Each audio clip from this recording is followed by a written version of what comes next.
amin eh. Naging kapatid ka namin. Yan ang itsura mo. Ang ganda-ganda mo kaya. Tapos yung kuya mo napaka-pogi. Hindi tayo nagkakalayo na itsura. Kuya naman eh. Bakit? Kahit kailan, wala biro ka talaga. Eh, hindi ako nagbibiro. Ito yung sinasabi ko. Ba't kita bibiruin? Hindi ka naniniwalang pogi yung kuya mo. Naniniwala.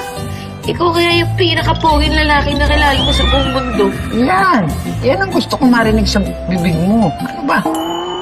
Ako talaga. Ngumiti ka na. Huwag ka na umiyak. Tita Boy, salamat na. Salamat lagi ka nandyan. Love you. Huwag ka na umiyak. Nahahawa ko sa iyo eh.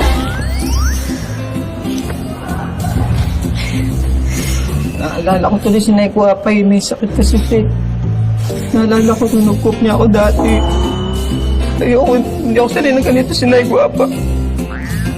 Mahang ka na, huwag mo na akong paiyakin. Sinabing tahan na eh. Tata!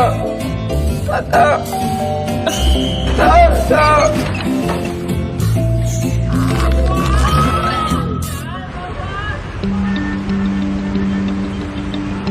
Flash report. Bahay Inasal recipes leaked.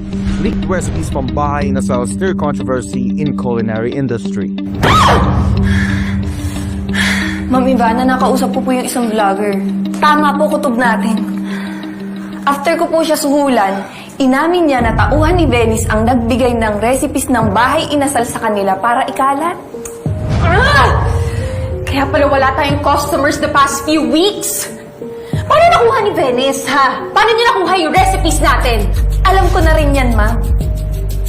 Napag-alaman ko na binayaran ni Venice si Chef Rosales na matagal na sa atin para makuha niya yung recipes natin. Wow! Walang huya kagad yung Venice!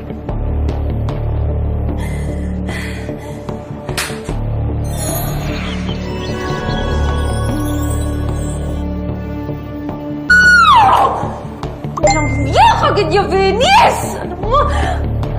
Demonyo sa demonyo yan si Chef Rosales! Mga demonyo sila!